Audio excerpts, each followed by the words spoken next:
Right then, it's a quick walk around video for a lovely Honda CR-V. It's a 1.6 SR diesel, 2015 as you can see, and first of these facelift models, which looks fantastic on these cars. Car's covered 88,000 miles. Is in a condition of a car half that age, in all honesty. It is lovely. Also fitted with the Honda side steps, which just give it a little bit of extra visual punch, as much as being potentially a bit practical as well. Front of the car, really nice front end on these new style ones. Different headlights, silver trim at the bottom there. Lights and lenses all clear, intact. There's no cracks or condensation there. Bonnet, for the age and mileage, incredibly clean. Any stone chips are absolutely minor. Near side of the car, lovely and smooth down the flanks. Can't see any obvious indentations there. Near side front alloy. This is one that takes all of the bashing. I can't see a mark on it, in all honesty, in terms of these spokes. Really clean. It's just been washed off. It's not even been polished or anything like that. Just got a very nice, natural, clean look about this car. And this rear alloy again, really nice. Around the back, entry points, tailgate, all in lovely condition. And it's the offside, driver's side of course. And again, it's like a mirror down there, absolutely smooth. Offside alloy, again, fantastic. Remaining panel works likewise. Front alloy again, lovely condition. It's, you know, for the age of mileage, one of the best I've seen, in all honesty. We've seen a lot. Coming to the back now, absolutely cavernous boots. CR-Vs are normally very heavily used family cars, yet this one in the back has been treated so gently.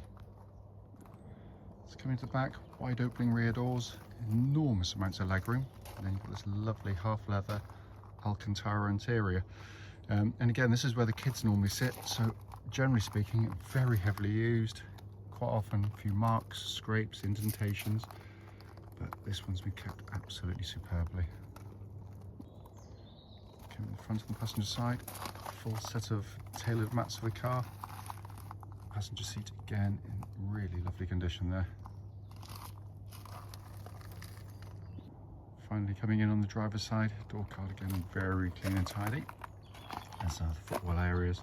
Driver's seat again very good. You've got a bit of bolster wear just sliding out, the paint off the leather comes off, but that is minor compared to what you see on most cars of this age. Inside the car now, engine's running as is always the case. So the dashboard's illuminated. Looks again in amazing condition. Pardon me, sat nav working exactly as it should. Pop the car's reverse. A lovely clear parking camera, and that complements the front and rear parking sensors fitted to the car. It's been kept extraordinarily well. Come to the main dash binnacle, hopefully you can see 88,440 miles. Engine's running. There are no warning lights on the car at all. Finally, just to show you, owner's manual pack and lock and wheel nut key, all here and present with the car. Right then, this is a quick road test video, and this is for a Honda CR-V 1.6 SR diesel. The car's registered at FB15CYH, and mileage at the start of the road test is 88,440 miles. The reason for all of our videos, and as I always say, especially this bit, the road test section, is just to ensure that if anyone's online, they get to see the actual car in operation. We, like many people, have been to see lots of cars which have, you know, they look perfectly good in a photograph or a description, but then only to get there and find out it's got, you know, an obvious fault that shows up as soon as you drive the car, which can obviously be very frustrating.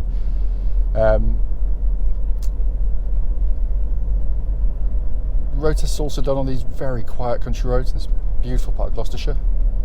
This actually forms part of the road test route we take our customers on, with the hope being, of course, it'll be representative of what you feel yourself should you be offered a test drive in the car. So coming to the car, twist the key, engine starts instantly and settles to completely smooth, even idle. There are no warning lights on the dashboard at all. relating to the engine or any other part of the car, and temperature gauge is running at a third, which is exactly where it's meant to be on a Honda vehicle. Honda, quite rightly, and certainly in the trade, have a reputation as being the builder of the best mass production engines in the world. This engine in class, seen as the most reliable, longest lasting one, timing chain driven, no cam belts to have to worry about. But more than that, it's just actually how it drives. It's just a lovely engine to use. It's got plenty of grunt and poke, so you put your foot down, it picks up and responds quickly and keenly. But it does so very quietly. It's smooth on the move. The cruise, it's very quiet indeed. But when you do put your foot down, it don't have that kind of horrible diesel clattery noise which afflicts some of the competition. Engine then feeds through into the clutch and gearbox. Clutch in the car bites exactly where it's meant to. It's nice and smooth in operation. Gearbox, typical Honda, beautifully done. Positioning the gear lever is perfection, so the gear lever mounted nice and high, your hand falls naturally to it, and the angle of change is just perfection. But the actual gear change quality itself is, best in class. This would easily go most manufacturers' more sporty cars. It's short and throw, it's snappy, it's got a lovely sort of, as you feel the synchronization gauge, you really do feel it, but it's nice, it's not notchy, it's just beautifully done. And these gearboxes just don't seem to sort of show any kind of wear in terms of their engagement. Moving on to the steering and chassis of the car, CR-V's always been a very, very nice car to drive, which is why they've sold so many. It's world's best-selling SUV for years. The fact is, if you read a lot or watch a lot of sort of videos on these and read a lot of reports, you'll probably find that someone who's road testing them, who's probably wanting just to drive a Ferrari or Lamborghini, to be fair, will quite often criticise them for being a bit dull to drive, or a bit this or a bit that. It's utter tosh, in all honesty, because the design's actually brilliant, which they quite often miss the point of entirely. Honda never claimed this was going to be a sports car. It's not. It got no aspirations for being one. What it is a really nice car to drive, and that's quite often what they miss, because most people are going to drive like I am now. I'm not hurling through corners at ridiculous speeds or trying to sort of go up your favourite B road as quick as I possibly can. I want to get me and my family from A to B as comfortably and as safely as possible, and in that respect it does a brilliant job. But equally, it's brilliant at going through corners in its own right. So this one here, slightly off camber, bit of a bump turning in, pick up my speed, hardly have to turn the steering. It's got this kind of unflappable nature to it going through corners. It just flows through corners very, very well indeed, which, as I said, quite often they completely miss that.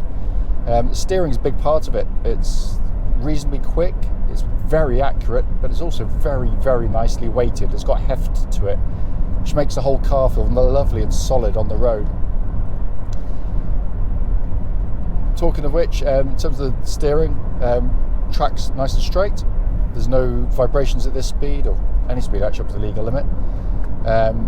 Likewise, the suspension, can't say it, I can't hear any creaks or groans from it at all nice and tight on the road.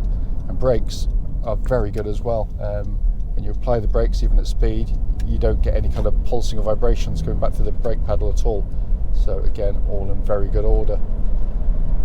Coming inside the car, when you get in, the first thing you generally notice is how good the visibility is around the car. You get in straight away, and immediately you feel very comfortable and confident in the vehicle. I can see the bonnet, huge wing mirrors to help me with lane changing or manoeuvring.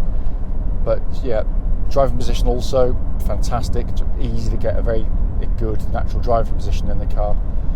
And then you've got a dashboard layout, which, even though it is relatively highly equipped, is a dashboard that within probably a day or two, it all becomes second nature very, very easily indeed, quickly indeed. I've got the next generation one of these personally. My wife's got one of these.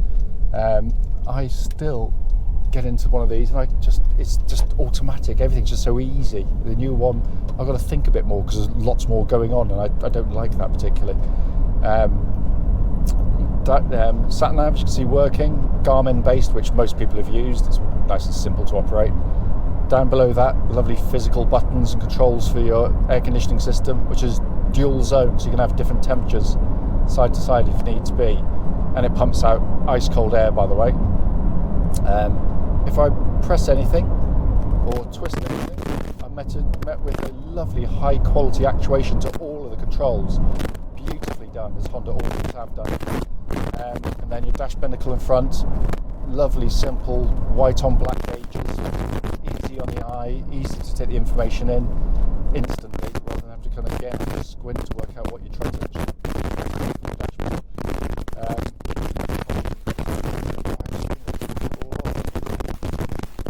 It's really is a very, very nice example of this car.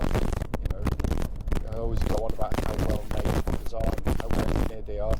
Here we are, 88,000 miles per clock. I can't fault it. It just drives absolutely solid.